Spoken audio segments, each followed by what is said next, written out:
Bonjour, voici les actualités info bref de ce vendredi 3 mars. Les syndicats disent au gouvernement de ne pas baisser les impôts.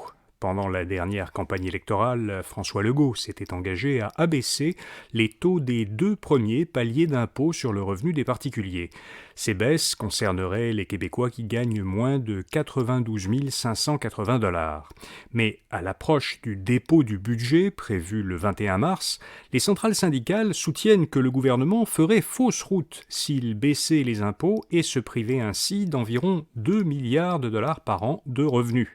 Cet argent, disent-elles, devrait plutôt être investi dans les services publics. Cela dit, selon un sondage léger, 64% des Québécois croient au contraire qu'une baisse d'impôts serait une bonne mesure.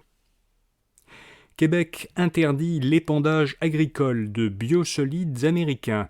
Le gouvernement interdit aux agriculteurs de fertiliser leur sol avec des résidus organiques importés des États-Unis, tant qu'aucun mécanisme n'aura été mis en place pour contrôler les polyfluoroalkylés, qu'on désigne sous le signe PFAS et qu'on surnomme polluants éternels.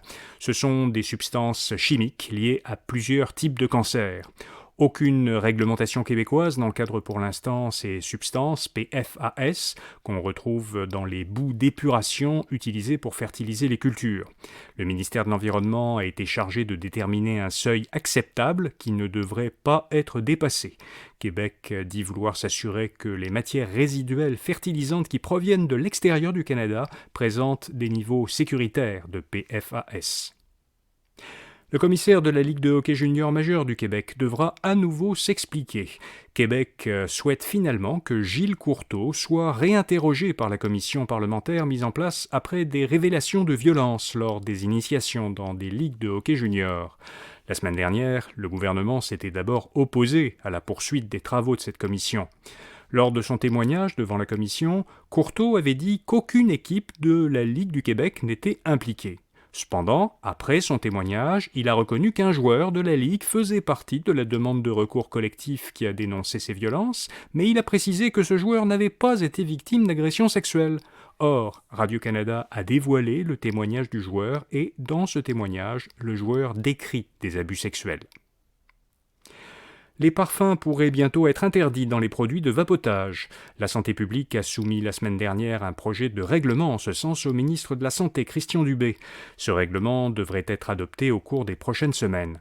En 2020, à la suite de recommandations de la santé publique, Christian Dubé disait déjà qu'il voulait encadrer le vapotage.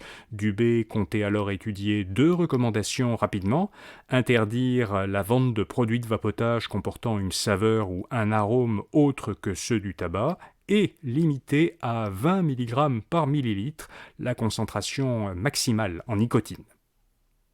Et puis, Québec solidaire s'engage à déposer un projet de loi avant la fin de la session parlementaire pour que les clauses de baux résidentiels ne puissent plus interdire les animaux de compagnie.